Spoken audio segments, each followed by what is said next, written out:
మన జిల్లాలో రాష్ట్ర వ్యాప్తంగా కూడా రేపటి నుండి 16 తారీఖు మొత్తం జెండాల ఆవిష్కరణ 4 రోజుల పాటు 16, 15, 18, 19, 20 4 రోజుల పాటు ఈ జెండాల ఆవిష్కరణ చేయాలని చెప్పి రాష్ట్ర కమిటీ మనం ముందు ఆగస్టు మన ముందు రోజే అందరూ వస్తారు కాబట్టి అందరూ కలిసి వస్తారు కాబట్టి ఈరోజు మన జిల్లాలో అన్నింటి స్టార్ట్ అయ్యింది కాబట్టి ప్రధానంగా ఈరోజు ఈ మహాసభకు అనేక మంది కళాకారులు కూడా వస్తూ ఉన్నారు. మన జిల్లాలో సినీ కళాకారులు, అలాగే జానపద కళాకారులు, అలాగే మన రాష్ట్ర నాయకత్వం, అలాగే మన ఊళ్ళో మొదలుకొని మేధావులుగా తయారైన పంచాయతీ కావచ్చు, అట్లనే భాష నాయకులు కావచ్చు, ఇతర వ్యక్తులు కూడా వస్తూ ఉంటారు. కాబట్టి రాజకీయాలు ఖచ్చితంగా ఈ మహాసభ జరపాలని చెప్పి ఏ రాజకీయ పార్టీగా మహాసభకు చూడలేదు. కారణం ఏంటంటే అనేక అన్ని పార్టీలు రాజకీయ పార్టీలకు సంబంధించిన కూడా మన సంఘంలో ఉంటారు, మన మహాసభలో వస్తారు. కాబట్టి ఒక పార్టీ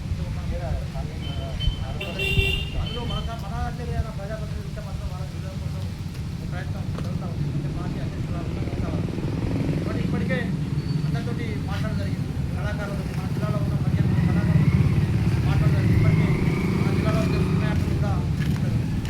సినిమాయాక్టర్లు కూడా మాట్లాడడం జరిగింది.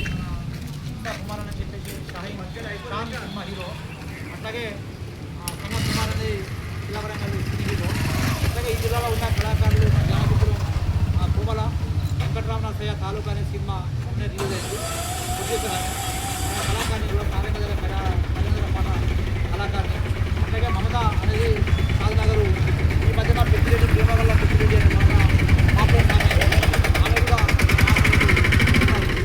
అట్లాగే గురువుల పిల్లగా అని చెప్పేసి ఒక పాట పాడింది మౌనిక యాదవ్.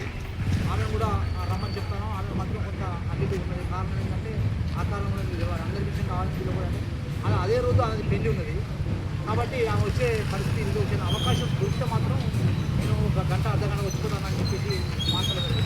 మిగతా కళాకారులందరూ శ్రీ మల్లిక దూర వెంకటేష్ రాజు మిగతా కళాకారులందరూ కూడా ఒక్కొక్క కళాకారులకు సంబంధించి కూడా మన మహాసభకు వస్తూ ఉన్నారు. మొదటి రోజు ర్యాలీ ఉంటుంది, ఆ తర్వాత కళాకారుల ధూమ్ధామ్ ఉంటుంది. సాయంత్రం కూడా మన సభ ప్రారంభమవుతుంది. కాబట్టి ఈ జిల్లా నుంచి పెద్దగా ర్యాలీ కూడా ఆ జిల్లా వాళ్ళే తరలిస్తూ ఉన్నారు. కాబట్టి ఈ జిల్లా నుంచి మన జన సమీకరణ కూడా పెద్దగా చేయట్లేదు. జన సమీకరణ మరల సీజన్ అంతా నాట్లేస్తూ ఉన్నారు. కాబట్టి జన సమీకరణ చేయడం కాదు, మన జిల్లాల దృష్టిలో మనం చేస్తున్నాం తప్ప ఆ జిల్లాలకు వద్దనేది ఏం లేదు. కాకపోతే అక్కడి నుంచి ఎక్కువ జన సమీకరణ చేయాలని చెప్పేసి ప్రజాప్రతినిధి మన డెలిగేషన్ మాత్రం ఇక్కడికి పోయి ఆ మహాసభలో కూర్చోవడానికి 3 రోజుల పాటు కూర్చోవడానికి సిద్ధపడి ఉన్న వాళ్ళు మన మహాసభకు ఇస్తారు. ఇక్కడ కూడా ఇక్కడి నుంచి కూడా అధ్యక్షుడు ఖచ్చితంగా రావాలి. అధ్యక్షుడితో పాటు ఇంకొకరు ఎవరైనా మీరే నిర్ణయించి పంపితే మంచిది. కాబట్టి అధ్యక్షుడు పేరు ఫైనల్ చేసుకుంటే సంఘం జిల్లా కమిటీ జరిగింది. కాబట్టి అధ్యక్షులు అన్నట్టు సంఘంలో పర్ఫెక్ట్గా పనిచేస్తున్నారు. సంఘం కోసం పనిచేస్తున్న అధ్యక్షులు అందరినీ ఇస్తారు. కాబట్టి ఇక్కడ కూడా అధ్యక్షులు రావాల్సి ఎవరైనా మీరే పనిచేసి కాబట్టి అట్లా పనిచేసి 22వ తారీఖు నాడు పొద్దున 10 గంటలకే అక్కడ ఉండేటట్టు రావాలి.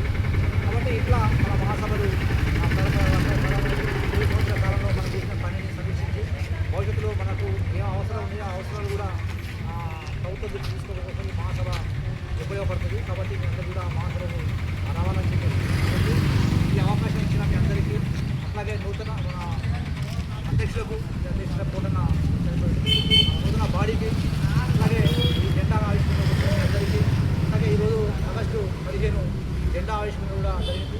అలాగే స్వతంత్ర శుభాకాంక్షలు తెలియజేస్తూ ఈ కార్యక్రమాన్ని అధ్యక్షులు